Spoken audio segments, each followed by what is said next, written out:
I am pink flamingo. I am strawberry milkshake pink. I am the pinks of shells left by our seas and oceans on the planet's sands. I am the pinks of more flowers than you can name. I am all the floral pinks, which means I am more pinks than many people can imagine words to differentiate them. I am the pinks that warm your heart when you are giving and you are given love. I am the pinks that heat your passion to the point of apparently no return, the pinks that seem to compromise you. I am the pinks that ask their wearer for her flair and courage. I am the pinks that temper pain, the pinks that nurture tenderness. I am pro-peace pink. I am the pinks grown so at home with their own beauty that they are not impatient for your love. Pink, I am bountiful and not complacent. In pink, I am a warrior. I am a revolution. Pink is a family of colors that can be designated by two kinship lines, soft and hard. Soft means light pink and pale pink. Hard means hot pink and shocking pink. Whether hard or soft, pink doesn't carry the thread of red. It is red's cognate, but we think of it as a faint version and therefore easier to take. Red is bold and pink is demure. And this formulation of difference between red and pink reveals the trivializing association of pink with femininity, especially with the culturally sweetened notion of little girls' femininity. In its hardness and its softness, pink is frothy, piquant, fierce, and delicious. And we are delinquent hearts when we remain unconscious of pink's complexity and dynamism. Our trifling treatment of pink defends against its potency. I've read that when someone wears pink, she attracts love, or at the least generates happiness in those who are looking at her. Pink unblocks the heart and releases good feelings. How well fashion designer Betsy Johnson understands this. The walls of her boutiques are painted fuchsia, and it's easy to find pink clothes in them. Pink sells clothes because pink lifts spirits. Buddhists consider attentiveness to right here, right now, a warrior practice, and they know that such attentiveness is at the center of love and enables its release. The performance of pink is the performance of love, not as an act, a game of surface behaviors, but rather as a lifting of one's own and other spirits in continuing acts of kindness, lightness, openness, and freedom. As Andrew Lang writes in his preface to The Pink Fairy Book, originally published in 1897, nothing prevents us from being kind, and no kind man, woman, or beast or bird ever comes to anything but good in these oldest fables of the world. Fairy tales are simple lessons that help us to be kind. In a contemporary fairy tale of sorts, a group calling themselves Code Pink for Peace was staging protest rallies prior to the recent United States-initiated war against Iraq. Longtime social activists Medea Benjamin, Jody Evans, and Starhawk founded Code Pink. And one reason that they chose the color pink is precisely because it represents the female and the feminine. Not only is Code Pink for Peace women-led, primarily women have participated in its acute and humorous performances, such as giving pink slips, actual lingerie, to Senators Hillary Rodham Clinton and Dianne Feinstein in early March for not doing enough to prevent the war. Receiving a pink slip is, of course, a euphemism for getting fired from a job. In an idealistic sense, promoting peace is an ultimate kindness. In Lang's words to the child readers of The Pink Fairy Book, kindness begets good. Peace is a good, as is the freedom that ideally results from kindness. Code Pink performers, both women and men, wear pink. CNN correspondent Maria Hinojosa, covering a Code Pink demonstration in Washington, D.C. on March 8th, International Women's Day, reported that all of the demonstrators were wearing lots of pink, and not just regular pink, but pink flamingo. Pink flamingo. A hard pink, a strong pink. Flamingo pink. A gay and flaming pink for freedom.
How free I feel when I watch director Todd Haynes' Velvet Goldmine, a 1998 film whose fictional story is based in the glam rock period of the early 1970s. My eyes widen with Haynes' vision of camp fashion splendor and fragility, so that I feel as silly and deliriously gorgeous as the crew of beautiful men who love and fuck one another and sometimes women. Rock stars Brian Slade and Kurt Wilde, and Jack Ferry, apocryphal descendant of Oscar Wilde. Decked in high pink blush, Slade sings to a lily the color of peppermint ice cream. The petals expand as his breath caresses them. I am breathless, and I breathe more fully than usual, for I am blossoming, like a flower, like a fairy, like a freedom lover. Several summers ago, as I dwelled within temperatures near 100 degrees in Reno, Nevada, where I live, and within flushes characteristic of menopause, I often wore a hot pink camisole decorated with even hotter pink flowers. Camisole by Betsy Johnson. Flushes, that's what I called my heat, because it felt pink rather than hot, flashing red. Pink is a tart's delight. Young tarts, if they're lucky, become fairies. On a salmon pink carpet filled with girls' paraphernalia, Slade and Wilde, played by Ken dolls, consummate their love. Pink is the color of love. And the other day, after I told my friend Mike, a former student, about several male students' reactions this past spring semester to a pair of bright pink suede heels that I wore to class, he exclaimed, "Orgasm!" So pink is the color of sexual pleasure, as well as being the color of love. Seth had surprised me with, "I could get into those." I was wearing sheer black stay-ups, and Gabe had grinned, "Great shoes, great color combination." After Patrick noted that he liked my shoes, he bent down to touch one, which astounded me. The shoe style is at once elegant and playful, with its decorative straps and its rosette ornamenting the pointy toe. "I like the line," he remarked as he stroked a strap. "I like the rosette," I offered. I thanked each of the students, all in their 20s, and all art students, as is Mike, and to each compliment I also laughed. It must be the pink. For I must have known that the color pink permitted the young men's comments. I'm sure that the ease and the elation that my body conveyed as I enjoyed my pink shoes gave my students permission to enjoy them too. My comment and my body freed the young men's courage to respond aloud to pink's allure.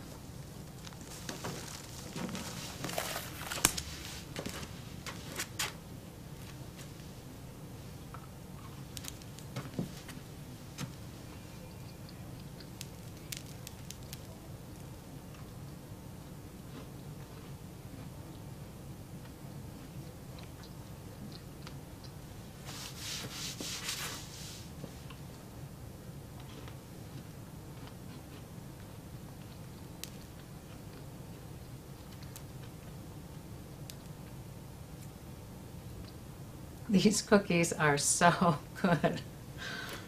There's something in them that gives them like real depth. Because you know how like sugar cookies, or I don't know, these are sugar cookies, but whatever, sometimes they just have this kind of flat sweetness. These have real depth. I almost think it's vanilla, but I'm not sure. I'll have to ask Nancy who baked them what's in them.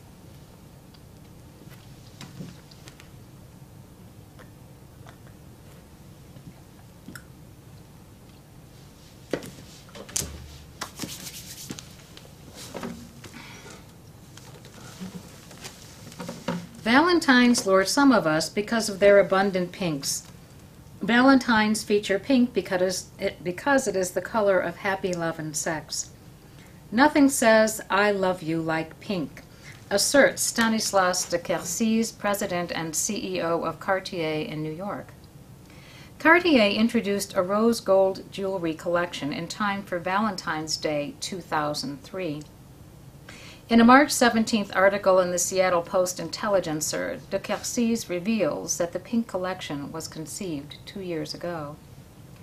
Valentines also feature red, like pink, a color associated with romantic passion. Red may proclaim love's fiery pangs and burning defeats. Unlike red, pink refreshes us with the many delicacies and pleasures of romance.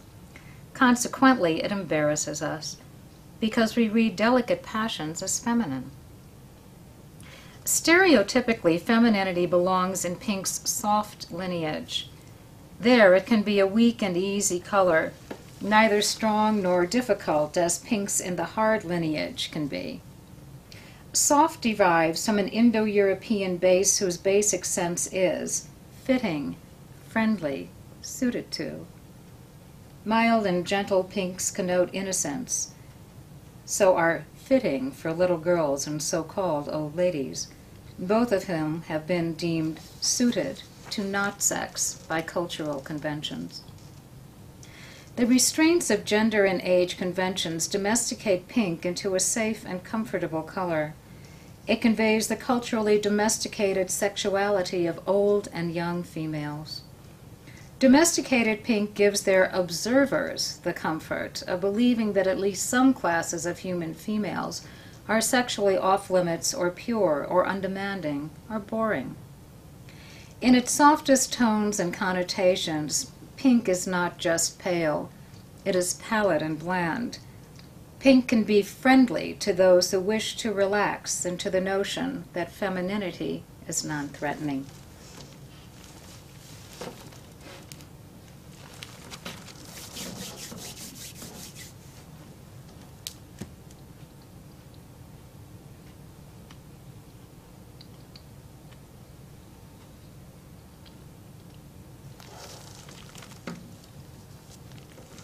So, moving up the scale from the softest pink, or rather the softest soft, pink conveys a femininity that is not entirely innocent. Pink is a lingerie color and a lipstick. Meg Cohen-Ragas and Karen Kozlowski note in their Read My Lips, A Cultural History of Lipstick that husbands prefer their wives in pink lipstick or none at all, and their mistresses in red, which makes pink a comfortable everyday sensuousness. Pink is a perfect boudoir color. It was a color of Rococo boudoirs. In lingerie, lipstick, and boudoirs, pink performs a sensuality whose characteristics represent fleshiness, most likely female or feminine fleshiness. Pink panties and slips with a little lace suited my taste. Light pinks were a girl's choice or a likely color for a gift. At one of my girlhood birthday parties, I opened a box containing a pair of panties. Following my suburbs custom, which was to show each present to your celebrants as soon as you handled it yourself, I held up the gift, which I hope was pink. I heard sometime later that day, or next day, that I'd done a tasteless thing by displaying underwear. I don't recall that this was Mom's opinion, and I'd like to believe that it belonged to one of my friends' mothers. I'd like to believe that my mother didn't find garments that touch little girls' sexual parts to be nasty or too sexy to show to other little girls, or inappropriate articles of a little girl's excitement. The not quite softest pinks, besides being little girl and old lady pink, are also sissy pink. I've loved pink since I was a little girl. I don't remember any pink clothes other than panties and slips that I wore as a girl, except a tutu for ballet class. But I remember a humiliating grade school incident whose visual source was the pink knee socks I wore with a dress that showed the whole sock.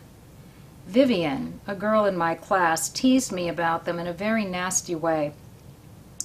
The way that people mock fairy men, calling them sissies. Her language attempted to dishearten me, and I mean dishearten like disembowel, to remove my heart.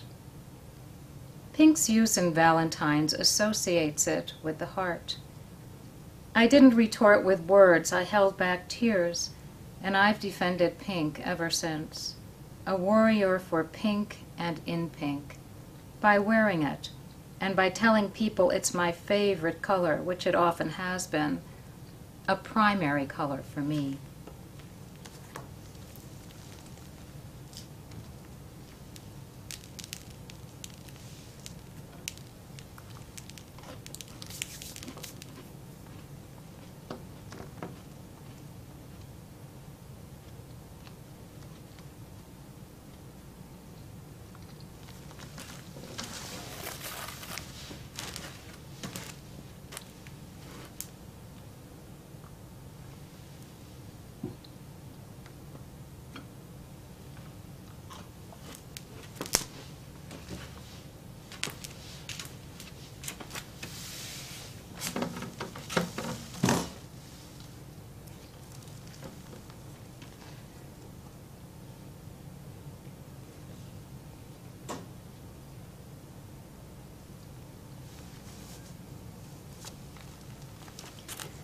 Worn with a warrior's passion, pink is an attribute, not an accessory, and it creates an aura, not an outfit.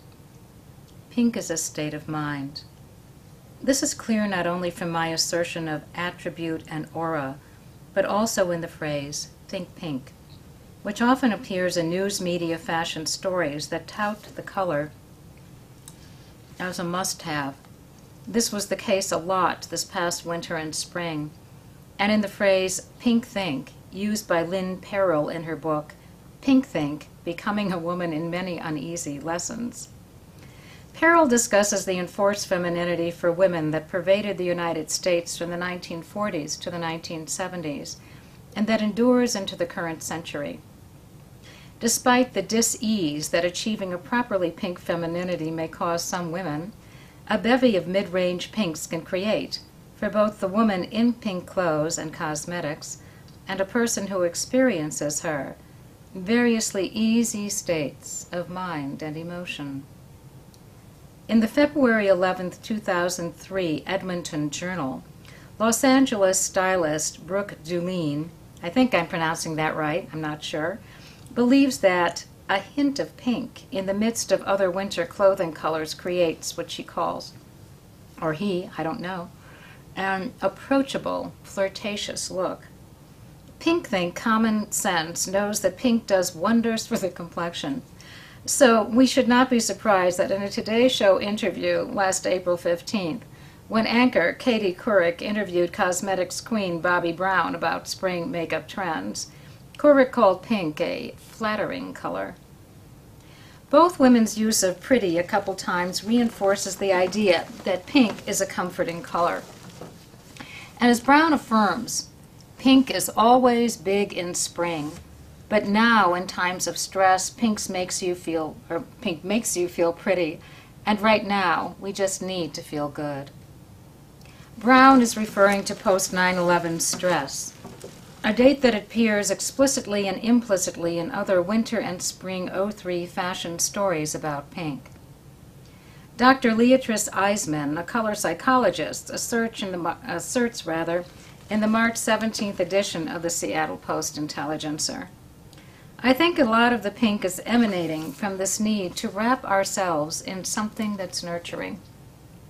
It's a baby blanket color that wants us to wrap up and suck our thumbs. It's a feel-good color. Being held by Mommy next to her pink nipples. On March 3rd, the Sharon Mosley Copley News Service was exuberant about pink, which will, as it said, put a smile on your face.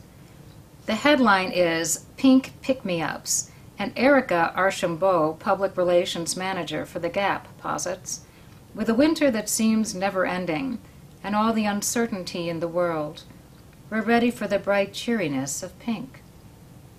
Mid-range pinks, the feminine, mitigate terrorist threats and impending war, the masculine. Venus pacifies Mars. Gender convention associates femininity and woman with display, just as it associates them with comfort. And as pink moves from soft to hard, it also moves from the cozy caress of comfort into the dangers of display. Pink has the capacity to comfort us because, as Dr. Eisman asserts, it's fun. Party fun, playful fun. Yet as pinks grow hotter, floral becomes florid, frail becomes flashy, and no sex becomes sex-charged.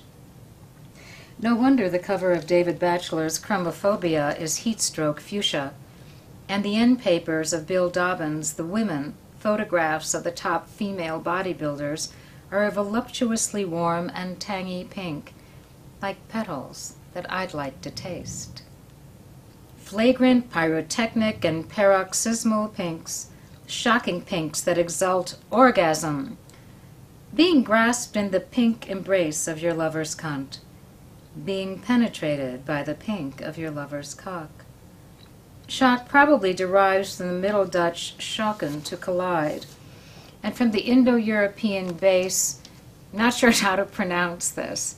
It's spelled S-K-E-U-B, and then in parentheses H, perhaps gug. But anyway, the Indo-European base, shove. Our wearing of pink is the display of our animal and erotic fevers and radiance. So the hard pinks we wear, which represent our most intimate skin, collide with propriety and shove us into embarrassment, as much as softer pinks embarrass us because they suggest delicate, feminine passions. When I was a little girl, I explored my genitals, my beautiful dark pinkness, while looking in the big mirror that faced my parents' bed. In that bedroom where I surprised them fucking one time, and where I celebrated myself in my mother's clothes and makeup. I looked attentively at my genitals. My fingers slid into my vagina, and they practiced pressures on my clitoris. My hands embraced my labia and mons veneris and lingered over the various and variable intensities of pleasures that were and are my body. I enjoyed myself visually and sensually. I played with pink, and I loved myself. The looking and the masturbation weren't a trying to love myself or a learning to love myself. I simply loved myself. And of course, that deserves another cookie.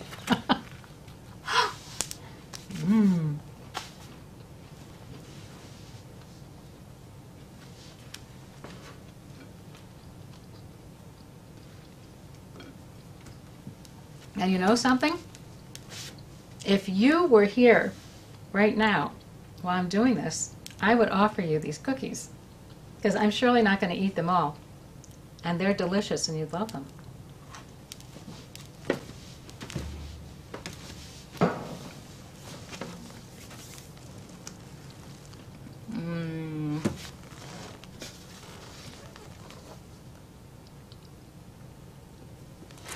But I'll probably eat a number more of them later also. Pink shocks us out of complacency. It queers our complacency. As the gay film director Derek Jarman understood, color seems to have a queer bent, and pink has one of the queerest. Fairy song. Thinking, pinking, we are stinking, with substances from our pink linking. With Eros and with Aphrodite, we are rooted, we are flighty. In the very best of ways, flying happy, flying gay, flying in our pink array. Flying fairies, in our high spirits we are in the pink together. High flying fairies, in the oat pink of our warrior armor, which is attention to right here, right now. We are making revolution, making love.